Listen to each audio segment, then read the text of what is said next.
Bom, mas por falar em tristeza, Maria Cândida, agora a gente vai entender a diferença entre tristeza e depressão. É aí com você. É verdade. Bom, você sabia que a depressão é considerada a doença do século? É verdade. De acordo com a Organização Mundial da Saúde, mais de 350 milhões de pessoas sofrem de depressão no mundo.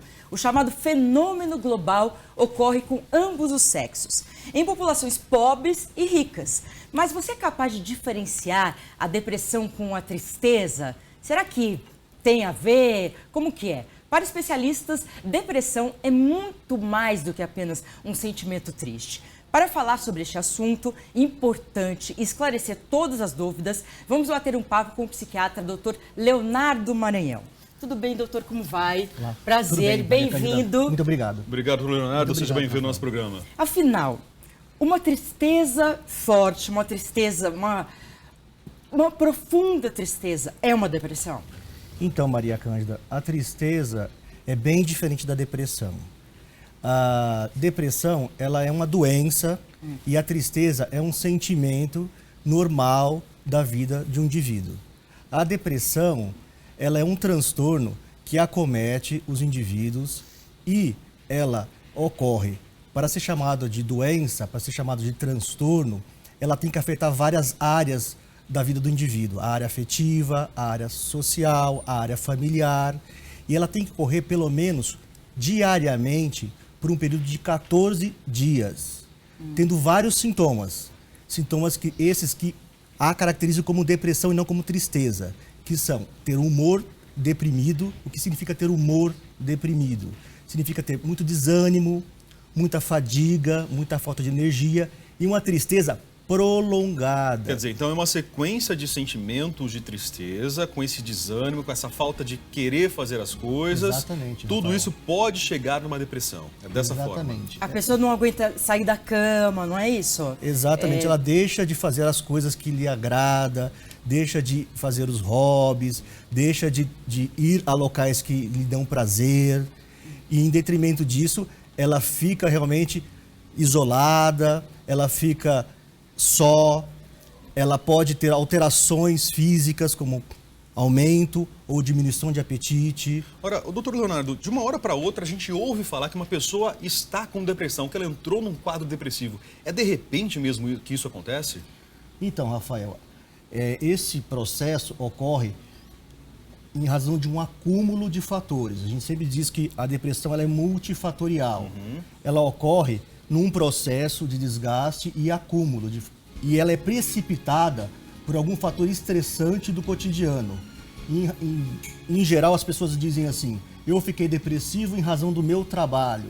E eu digo: você ficou depressivo e foi precipitado pelo fator estressante maior que é seu trabalho. De repente a pessoa ficou depressiva porque perdeu o emprego, as dívidas se alguém, acumularam, existe um perdeu fator alguém. determinante que vai desencadear a depressão. Exatamente. É um fator final e precipitante da depressão. Os principais sintomas, doutor, o que a gente pode identificar como principal sintoma? Aliás, é importante que as pessoas em casa prestem atenção, porque acredito que a depressão, muitas vezes, você vai precisar de uma pessoa próxima para te ajudar, seja um parente, seja um amigo. E são essas pessoas que vão identificar esses sintomas, não é isso? Exatamente. Ele falou, né, que a pessoa fica triste, fica na cama, muitas vezes não quer nem tomar banho, não é isso? Mas tem um sintoma inicial, alguma coisa? Existem mudanças de comportamento que a gente identifica na pessoa. Por exemplo, a pessoa ela tem um comportamento e ela modifica completamente. Ela pode passar a utilizar bebidas alcoólicas, ela pode aumentar a ingesta de tabaco, ela pode deixar de fazer tarefas que deveriam fazer. Então, realmente, as pessoas vão perceber também? isso. E drogas também. Ela pode passar a utilizar drogas.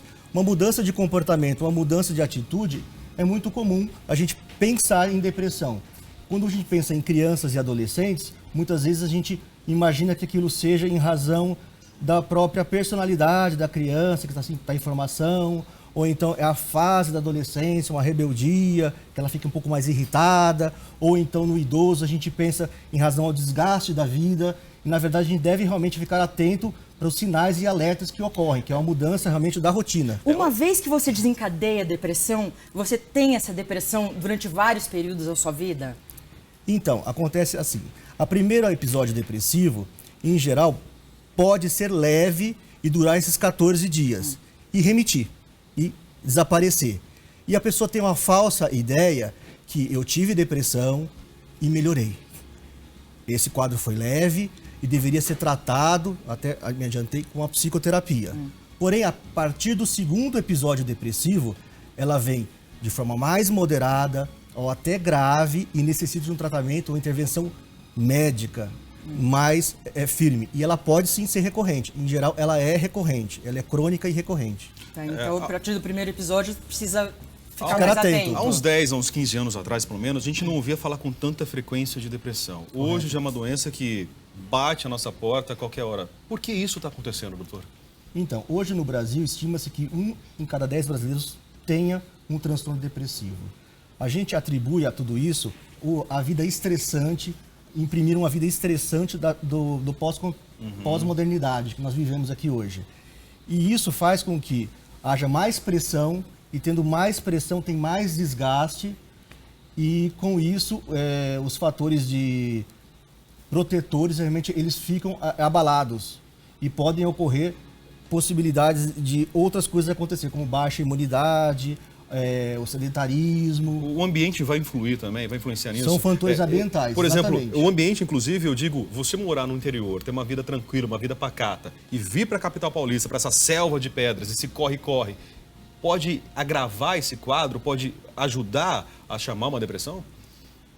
Isso a gente chama de fatores ambientais. Tanto que São Paulo hoje é a capital, é a cidade, a megalópole com o maior índice de depressão do mundo. Do mundo? Do mundo. Olha. Estima-se que 30% tem o transtorno aqui. Ou seja, 3 vezes mais do que a E média. é justamente por causa desse nacional. trânsito louco, metrô lotado, Fator a gente não ambiental, consegue realmente. chegar onde a gente quer na hora marcada. Exatamente. Tudo isso Rafael. vai influenciar. Influencia e muito. É triste isso, hein? E quando que a pessoa tem que começar a tomar remédio? Então, o remédio ele é necessário a partir de que o quadro seja tenha um diagnóstico de um quadro moderado a grave, a partir de que ele tenha realmente tido influência e tenha tido um agravamento na sua vida, nas suas áreas de vida, e é necessário também para poder remitir. Como o quadro ele é recorrente, a tendência é que ele venha mais grave e ele seja mais intenso, e há a possibilidade de vir ideias de suicídio. Então, E até se suicidar, né? A depressão Exatamente. pode chegar, então, num caso tão extremo como assim? Como o suicídio? É isso? Pode. Chega. Chega. Tá. Infelizmente chega. E como os amigos, os parentes podem ajudar nesse quadro de depressão, doutor? O que a gente pede para a família é que eles estejam atentos, né? E tragam para ajuda especializada. Seja um psicólogo, seja um psiquiatra, para realmente auxiliar. Muitas pessoas ainda têm um preconceito, a depressão sofre de um estigma de ser um transtorno mental, e tem o preconceito de achar que ela o cara é irresponsável porque faltou ao trabalho, ou o cara é preguiçoso, ou então eu tenho medo porque eu vou ser taxado de louco.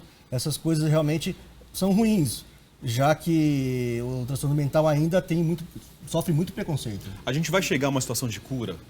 De ficar completamente livre da depressão? Com o tratamento, sim, a gente consegue ficar livre dos sintomas que nos assolam, com certeza.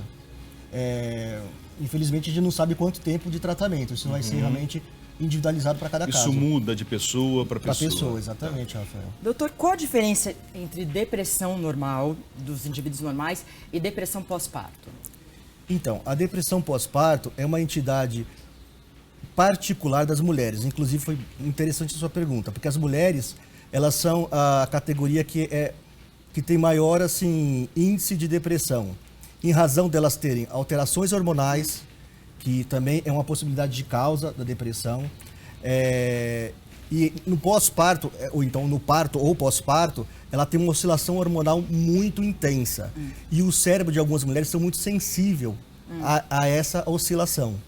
E pode realmente ter uma depressão após o parto, com certeza. Daí tem que tomar remédio.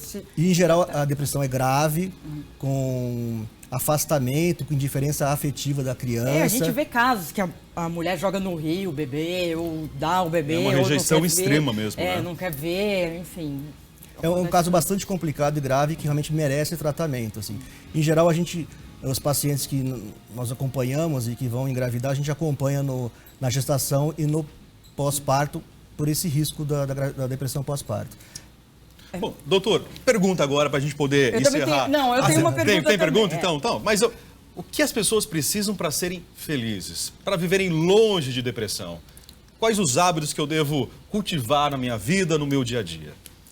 Eu acredito que as pessoas têm que fazer as coisas que lhe trazem bem-estar, trabalhar no emprego, no ambiente de trabalho que lhe deixa feliz, que seja agradável. E muitas vezes esse trabalhar onde lhe deixa agradável não é o lugar onde te dá mais dinheiro, mas onde te dá prazer. Onde te dá prazer, exatamente. Tentar trabalhar próximo da residência. A gente percebe que o deslocamento na cidade de São Paulo é muito desgastante. Eu acho que viver em família, né? Ter uma família, eu acho que é importante. Família, amigos, Sim. essa proximidade com as pessoas, Exatamente. essa convivência, Com certeza. talvez seja o segredo maior, não é certeza, isso? Rafael. Maria Cândida? Não é ditado popular, mas as pessoas falam assim, pobre não tem depressão. Só rico que tem depressão, porque... Não é? Você já ouviu Já falar ouvi isso? falar isso, Porque o pobre sim. não tem tempo de ter depressão, não tem dinheiro para pagar remédio de depressão, que é caro pra caramba. Isso Isso tem a ver alguma coisa? Não, na verdade, até os estudos mostram que em 2030 a depressão vai ser a maior patologia incapacitante e que isso irá acontecer maior nos países em desenvolvimento. Ou seja, os pobres, em razão da vida estressante, serão os mais assolados por essa depressão. Então é ebola, é AIDS, é câncer, é depressão, tudo infelizmente. coitado dos países de desenvolvimento, miséria, Não né? cortado, mas assim, será maior. Hoje é maior no país desenvolvido. Por causa do estresse. Mas daqui 20 anos, com certeza, será maior nos Vamos ser felizes, né, gente? Vamos ser Não, felizes, sim, é a não, melhor é que é coisa. uma realidade, né, É uma doutor? realidade, É uma né? realidade. Mas a gente pode realmente escrever a nossa própria história com bons hábitos, com bons amigos, ter a família do nosso lado. E se te derem um limão, né, Maria Cândida? Vamos fazer uma bela de uma limonada, né? Acho que esse é o Infelizmente grande a gente segredo. não nasceu na Inglaterra, na família real, né, doutor? Vamos Privilégio tentar. de poucos. Privilégio de Doutor poucos. Leonardo, muito obrigado pela presença. Obrigado, Assunto necessário. Espero que vocês em casa tenham aproveitado esse bate-papo. Se tiver alguma dúvida, é só escrever pra gente, tudoposso@redefamilia.com.br. E se você perdeu alguma parte dessa entrevista, quer ouvir de novo, você entra no nosso Facebook, facebook.com/programa Tudo Posso.